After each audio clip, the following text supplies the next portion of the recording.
Assalamualaikum warahmatullahi wabarakatuh.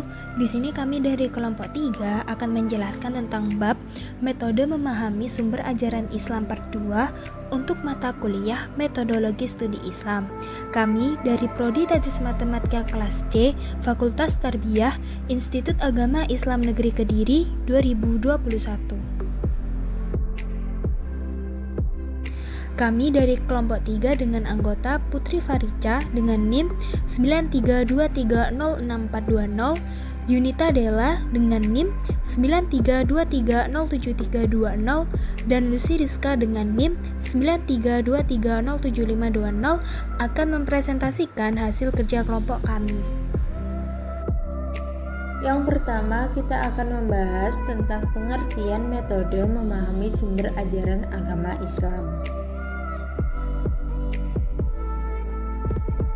Metode secara bahasa berasal dari bahasa Yunani, yaitu meta yang artinya sepanjang dan hodos yang artinya jalan. Metode secara istilah memiliki pengertian ajaran yang memberi uraian, penjelasan, dan penentuan nilai. Sumber ajaran dalam agama Islam sendiri digolongkan menjadi dua macam. Yang pertama, sumber ajaran Islam primer, yaitu Al-Quran dan Hadis. Yang kedua, sumber ajaran Islam sekunder, yaitu ijma', qiyas, dan ijtihad. Jadi, dapat kita simpulkan bahwa metode memahami sumber ajaran Islam adalah suatu ilmu yang memberi pengajaran tentang sistem dan langkah yang harus ditempuh dalam memahami sumber ajaran Islam, yaitu Al-Quran, Hadis, ijma', qiyas, ataupun ijtihad. Macam-macam metode memahami sumber ajaran agama Islam ada 4. Yang pertama, metodologi pemikiran modern. Yang kedua, metodologi pendidikan Islam. Yang ketiga, metodologi tekstualitas dan kontekstualitas. Dan yang terakhir, metodologi muqaranah mazhab. Pertama, metodologi pemikiran modern.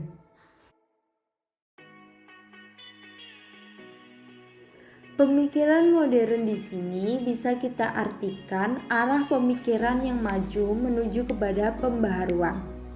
Pola pemikiran modern dimulai sekitar paruh kedua abad ke-17 Masehi hingga sekarang.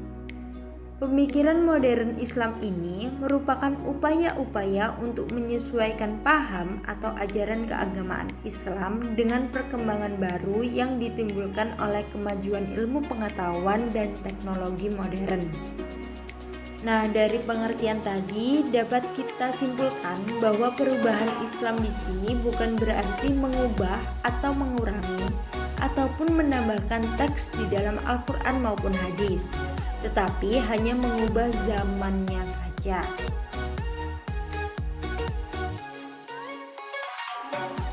Menurut Muhammad Abduh, metodologi pemikiran modern ini terbagi menjadi dua macam, yaitu pemikiran modern yang sekuler dan pemikiran modern yang agamis.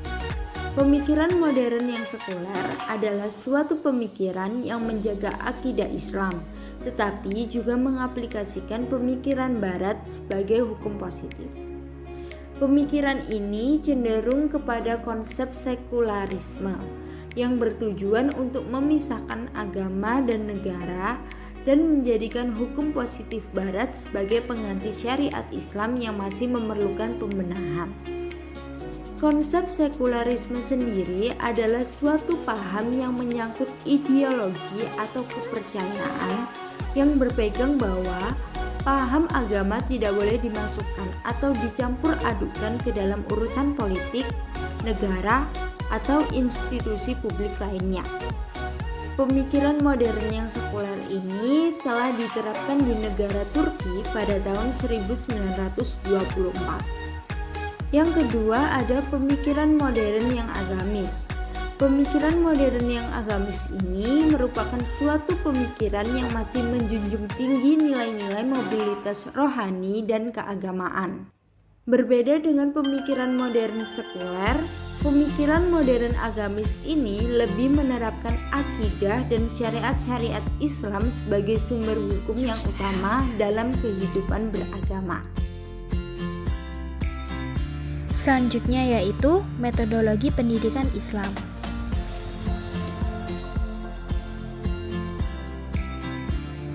Yang pertama yaitu pengertian metodologi pendidikan Islam menurut Abu Dinata.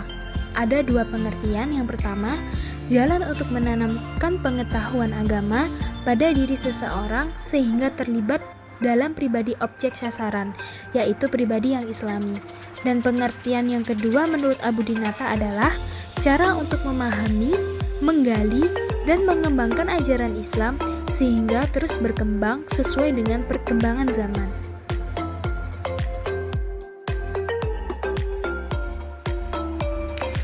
Selanjutnya yaitu macam-macam metodologi pendidikan Islam menurut Abu Dinata. Terdapat 7 macam. Yang pertama, metode teladan. Metode ini dianggap penting karena aspek agama yang terpenting adalah akhlak yang termasuk dalam kawasan afektif yang terwujud dalam tingkah laku. Metode yang kedua yaitu kisah-kisah. Memiliki daya tarik menyentuh perasaan dan sangat berpengaruh besar. Dan metode yang ketiga yaitu nasihat, diberikan kepada mereka yang melanggar aturan dan sasarannya adalah timbulnya kesadaran pada orang tersebut agar insaf melaksanakan ketentuan hukum yang berlaku. Metode selanjutnya yaitu pembiasaan. Metode ini digunakan untuk mengubah seluruh sifat-sifat baik menjadi kebiasaan. Kemudian, metode hukuman dan ganjaran. Hukuman digunakan untuk memperbaiki tingkah laku manusia yang melakukan pelanggaran yang sulit untuk dinasehati. Sementara ganjaran sebagai hadiah atau ketaatan atau berprestasi yang baik. Kemudian, metode selanjutnya adalah ceramah. Cara yang paling banyak digunakan dalam menyampaikan atau mengajak orang lain mengikuti ajaran yang telah ditentukan. Dan metode terakhir menurut Abu Dinata adalah metode diskusi. Untuk mendidik dan mengajar manusia dengan tujuan lebih memantapkan pengertian dan sikap pengetahuan mereka terhadap suatu masalah.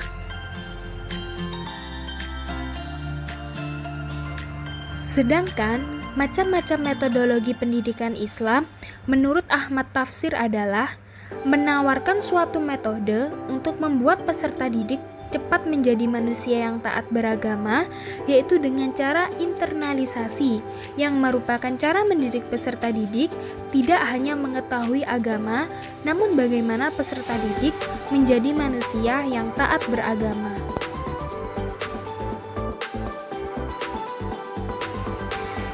Kemudian, tujuan dari metodologi pendidikan Islam adalah pendidikan Islam hendaklah diarahkan untuk memaksimalkan dan mengoptimalkan fungsi akal, rasa, dan psikomotorik. Institusi ini dapat memberikan perannya yang maksimal baik dalam keilmuan maupun pembentukan karakter anak didik untuk pembangunan bangsa. Metodologi yang ketiga yaitu metodologi tekstualitas dan kontekstualitas.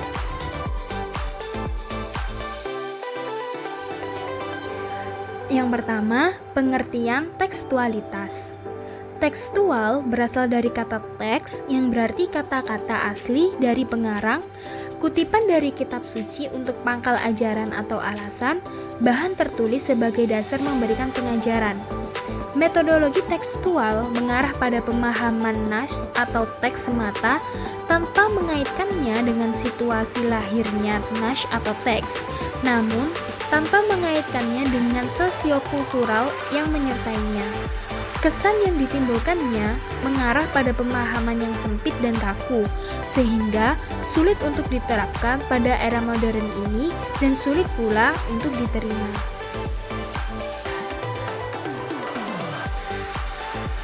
Selanjutnya yaitu pengertian kontekstualitas. Pendekatan kontekstual menurut Komarudin Hidayat, seorang penafsir memposisikan sebuah teks ke dalam sebuah jaringan wacana. Hal itu diibaratkan sebuah gunung es.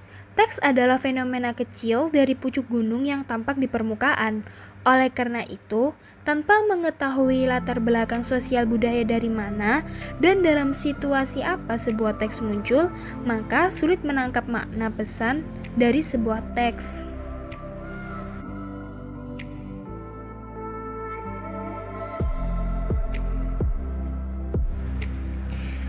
Kaidah metodologi tekstualisme dan kontekstualisme.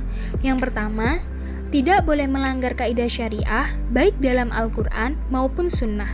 Yang kedua, tidak boleh melanggar kaidah bahasa Arab karena Al-Quran diturunkan di Arab. Dan yang terakhir, dalam memahami Al-Quran secara tekstual dan kontekstual harus dilandasi dengan niat yang baik. Yang keempat ada metodologi muqaronah mazhab.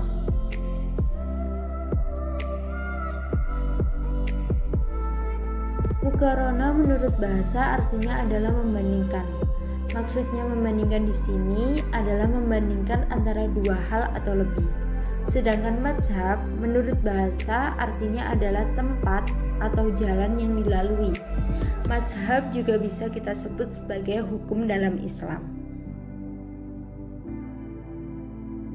Jadi dapat kita simpulkan bahwa pengertian dari metodologi muqaronah mazhab adalah suatu bidang yang membahas serta mempelajari tentang hukum yang terdapat dalam berbagai mazhab dengan cara membandingkan satu sama lain dengan tujuan supaya dapat melihat tingkat kehujahan yang dimiliki oleh masing-masing mazhab tersebut dan juga mencari persamaan dan perbedaan dari masing-masing mazhab. Terdapat 3 pembahasan utama yang akan dibahas dalam metodologi muqaronah mazhab ini, yaitu yang pertama, hukum-hukum amaliyah baik yang disepakati maupun yang masih diperselisihkan antara para mujtahid dengan membahas cara berijtihad mereka dan sumber-sumber hukum yang dijadikan dasar oleh mereka dalam menetapkan hukum.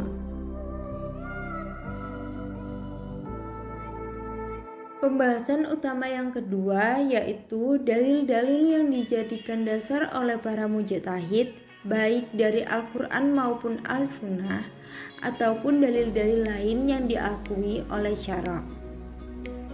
Pembahasan utama yang terakhir atau yang ketiga yaitu hukum-hukum yang berlaku di negara di mana para muqarrin hidup, baik hukum nasional atau positif maupun hukum internasional.